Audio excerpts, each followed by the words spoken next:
Welcome to V3 news. లక్ష్యం సమాజహితం. నేను మహేష్. ముందుగా వార్తలను ముఖ్యాంశాలు. పంచాయతీరాజ్ గ్రామీణాభివృద్ధి RWS అధికారులతో పవన్ కళ్యాణ్ వీడియో కాన్ఫరెన్స్. పారిశుద్ధ రహదారులు, విద్యుత్ పునరుద్ధరణకు తీసుకోవాల్సిన చర్యలపై సమీక్ష.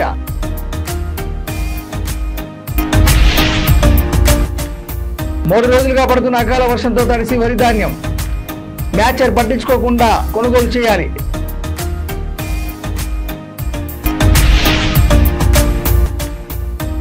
బాధ్యతారాహిత్యంగా అధికారులు నిర్లక్ష్యంగా వ్యవహరించిన VRO. మమ్మల్ని గాలికి వదిలేశారు. ఆగ్రహం వ్యక్తం చేసిన తుఫాను బాధితులు.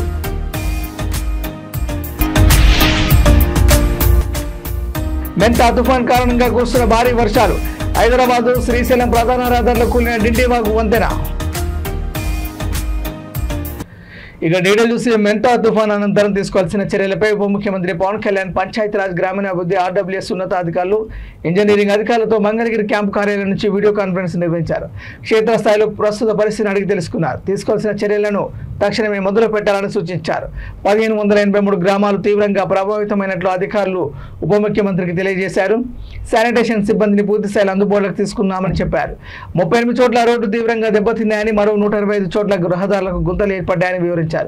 రక్షిత తాగునీటి పథకాల ట్యాంకులు దగ్గర క్లోరినేషన్ ప్రక్రియ చేస్తున్నామన్నారు.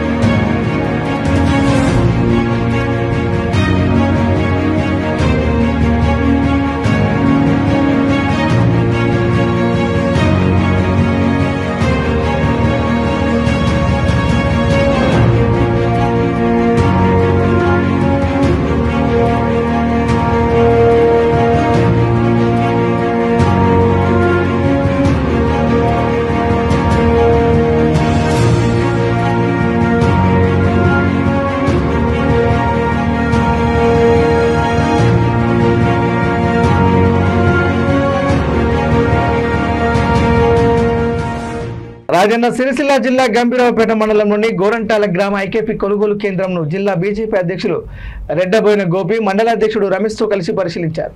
బాధిత రైతులు కలిసి వారితో మాట్లాడి పరిస్థితి తెలుసుకున్నారు. వారు మాట్లాడుతూ కురిసిన అకాల వర్షం కారణంగా కొనుగోలు కేంద్రాలలో వరి ధాన్యం కుప్పలు పూర్తిగా తడిశాయని తెలిపారు. కలెక్టర్ బాధ్యత తీసుకుని రైస్ మిల్లర్లతోటి మాట్లాడి మ్యాచర్ పట్టించుకోకుండా కొనుగోలు చేయాలని కోరారు. కాంగ్రెస్ ప్రభుత్వం రైతుల క్వింటాల్కు 500 బోనస్ ఇస్తామని ఇప్పటివరకు ఇవ్వలేదన్నారు. మరియు రైతులకు పాలిథిన్ కవర్లు అందించాలని బీజేపీ పార్టీ తరఫున డిమాండ్ చేస్తున్నామని తెలియజేశారు.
ఇప్పుడు వాతావరణం పరిస్థితి కాదు. ఇప్పుడు రైతులు మమ్మల్ని ఏం చేయమంటారు? అకాల వర్షానికి రైతుల అన్నదాతలందరూ అహో రామచంద్ర అనే పరిస్థితి ఉంది. ఈరోజు ఈ తుఫాను వల్ల వర్షానికి గత 15 రోజులకి రైతులందరూ ఇక్కడ ఎండబోసి పెట్టిండ్రు వడ్లనన్నింటినీ. కొనుగోలు కేంద్రమేమో 11 తారీఖు ప్రారంభించారు.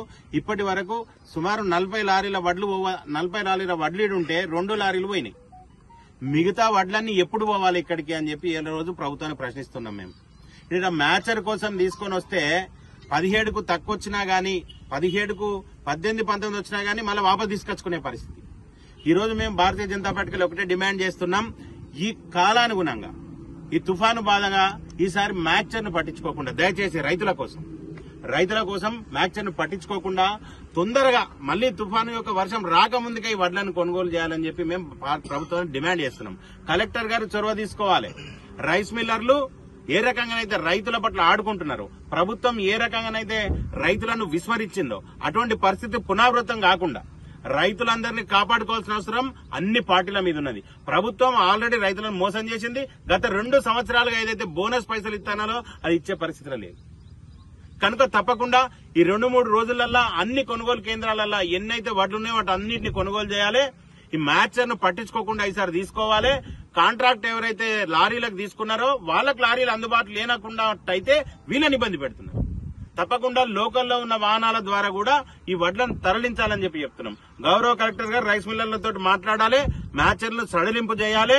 ఈ రైతులందరికీ న్యాయం జరిగే విధంగా, కనీసం పెట్టుబడి పైసలు వచ్చే విధంగా, లాగడ వచ్చే విధంగా ట్రాక్టర్లు ఉన్నాయి లోకల్లో, ఆ ట్రాక్టర్లతోటి కూడా తీసుకుపోయే విధంగా కలెక్టర్ గారు చొరవ తీసుకోవాలి. రైస్ మిల్లర్లు ఒక్కొక్క రైతును తీసుకొని మరి వాళ్ళు ఏ రకంగా సెటిల్ చేసుకుంటారని మ్యాచర్ని అడ్డం పెట్టి వారి జీవితాలతో ఆడుకుంటున్నారు. సిరిసిల్ల అర్బన్ చిన్న బోనాలలో సిరిసిల్ల బీజేపీ పట్టణ శాఖ అధ్యక్షుడు దుమాల శ్రీకాంత్ మెప్మా ఆధ్వర్యంలో ఏర్పాటు చేసిన ధాన్యం కొనుగోలు కేంద్రాన్ని సందర్శించారు. మెంతా తుఫాన్ కారణంగా కొనుగోలు కేంద్రంలో తడిసిన ధాన్యం రాసులను ఆయన పరిశీలించారు. ఈ సందర్భంగా ఆయన మాట్లాడుతూ తుఫాన్ కారణంగా కొనుగోలు కేంద్రాల్లో ధాన్యం తడిచిపోవడం బాధాకరమని అన్నారు. పంట పొలాల్లో వరి పంట కూడా నేలకొరిగాయని తెలిపారు. అధికారులు తక్షణమే స్పందించి జరిగిన నష్టంపై అంచనా వేసి ప్రభుత్వం ద్వారా రైతులకు నష్టపరిహారం అందించి ఆదుకోవాలని కోరారు.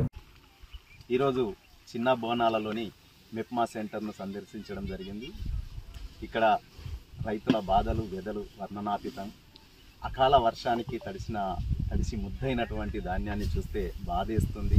ఆరుగాలం కష్టపడి రైతులు తీసుకొచ్చినటువంటి ధాన్యాన్ని ఒకే పూటలో ఆ వరుణుడు ఇలా కకావికలం చేసి వాళ్ళ బాధను చూస్తుంటే నిజంగా ఒక రైతు బిడ్డగా చాలా దుఃఖం వేస్తుంది.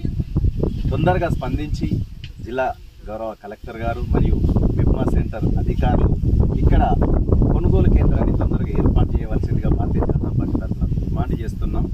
ఎందుకంటే వాతావరణం కూడా బాగాలేదు. వాళ్ళు కష్టపడ్డ ఈ ధాన్యాన్ని తొందరగా వాహనాలు కావచ్చు మరియు అలాగే హమాలి వ్యవస్థను ఏర్పాటు చేసి వారి తడిసిన ధాన్యాన్ని, అలాగే ఇప్పుడు మనకు పంటను కూడా చూసాము, చాలా కూడా పడిపోవడం జరిగింది. అలాంటి పంటను పరిశీలించి దానికి కూడా నష్టపరిహారం ఇవ్వాల్సిందిగా భారతీయ జనతా పార్టీ తరఫున డిమాండ్ చేస్తున్నాం. భారత్ మాతాకి జై. తుఫాన్ సమయంలో అధికారులు బాధ్యతారహితంగా వ్యవహరించారు. వీఆర్ఓ మమ్మల్ని గాలికి వదిలేశారని సీతారామపురం తుఫాన్ బాధితులు రోడ్డెక్కారు. మా గ్రామం అంటే మీకు చిన్న చూపు అని నిలదీశారు. పరిహారం అందించారంటూ తుఫాన్ సమయంలో అధికారులు బాధ్యతారహితంగా వ్యవహరించారు. వీఆర్ఓ మమ్మల్ని గాలికి వదిలేశారని సీతారామపురం తుఫాన్ బాధితులు రోడ్డెక్కారు. మా గ్రామం అంటే మీకు చిన్న చూపు అని నిలదీశారు. పరిహారం అందించారంటూ ఎస్ఎన్ గొల్లపాలెం సచివాలయం ఎదుట బాధితులు నిరసనకు దిగారు. బాధితుల పేర్లు నమోదు చేయడంలో వీఆర్ఓ బాధ్యతారహిత్యంపై ఆగ్రహం వ్యక్తం చేశారు. సీతారామపురం పంచాయతీ టీడీపీ ఇన్ఛార్జ్ పామర్తి లక్ష్మణరావు మాట్లాడుతూ 22 మంది యానాదులకు ఆర్బీకేలో పునరావాసం వీఆర్ఓ కల్పించారు. 22 మందిలో 9 మంది పేర్లు నమోదు చేయనని చెప్పడంపై మండిపడ్డారు. ప్రతి ఒక్క బాధితుని పేరు నమోదు చేసి ప్రభుత్వ పరిహారం ఇవ్వాలని డిమాండ్ చేశారు.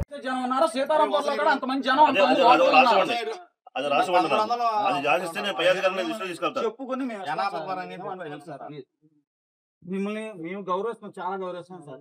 మా బాధను కూడా మీరు అర్థం చేసుకోవాలి. బాధతో తప్ప ఏదో కోపంతోనో ఎవరి మీద ఈ ద్వేషం కూడా కూర్చోలేదు. మాకు బాధతో మా సచివాలయం మా గ్రామస్తుల బాధ మేము ఈ రోజు వీళ్ళకి కనీసం పేరు రాసుకోలేదు. వాళ్ళ ఆధార్ కార్డులు పోయినాయి.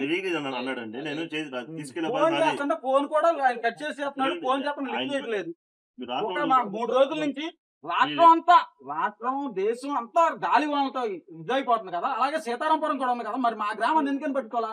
కేవలం సచివాలయం లేకపోవడం వల్ల పత్రించుకోవాలి.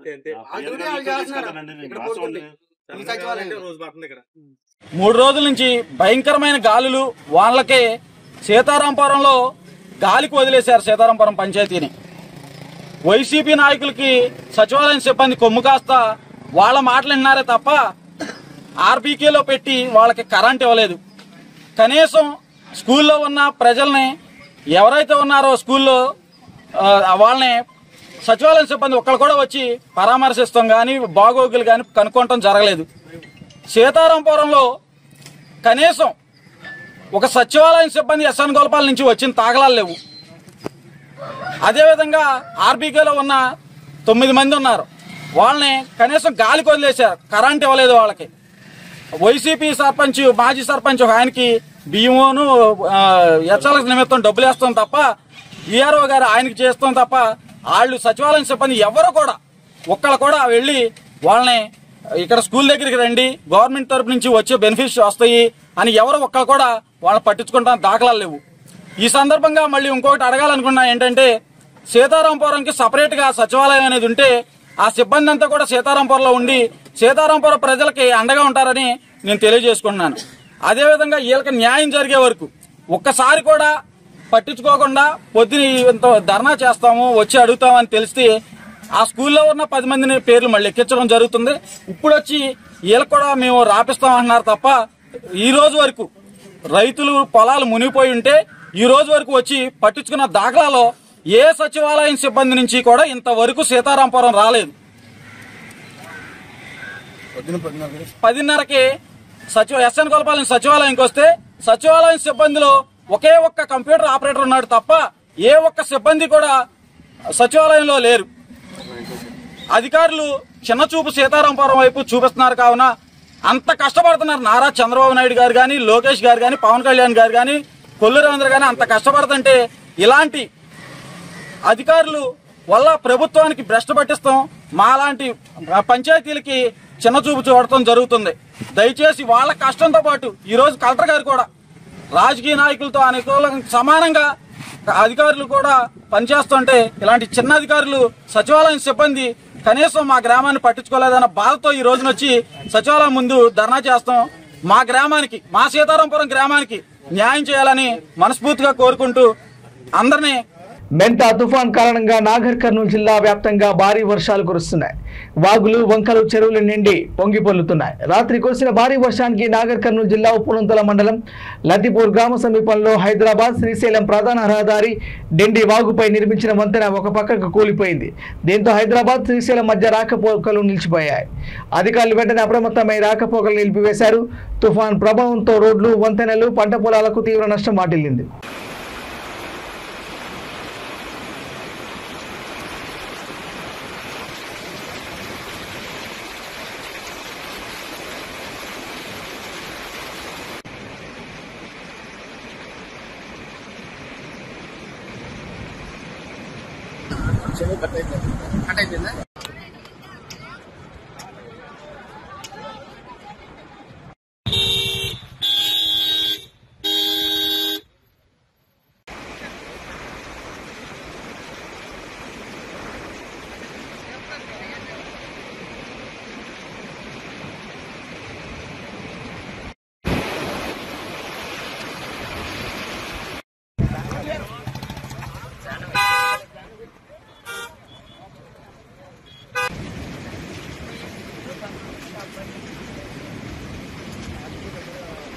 మెంతా తుఫాన్ కారణంగా పిఠాపురం నియోజకవర్గ వ్యాప్తంగా అనేక భారీ వృక్షాలు నేలకొరిగాయి.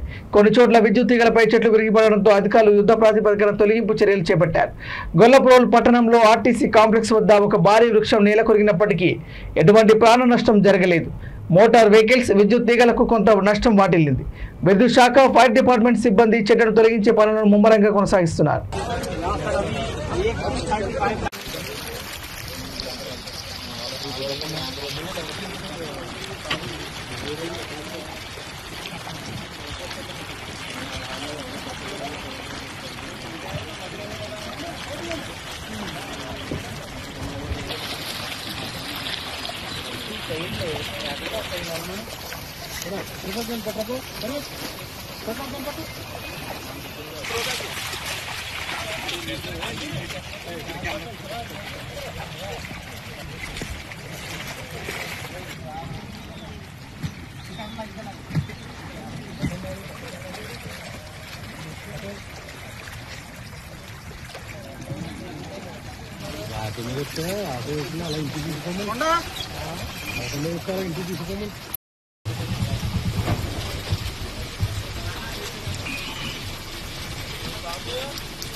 బులెటిన్ ముగించే ముందు హెడ్లైన్స్ మరోసారి.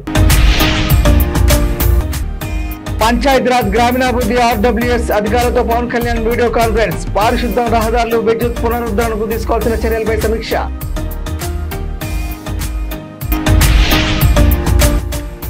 మూడు రోజులుగా పడుతున్న అకాల వర్షంతో తడిసి వరి ధాన్యం. మ్యాచర్ పట్టించుకోకుండా కొనుగోలు చేయాలి.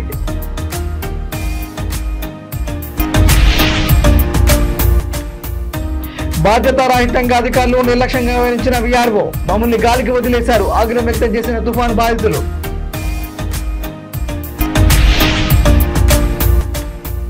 మెంతా తుఫాన్ కారణంగా కురుస్తున్న భారీ వర్షాలు.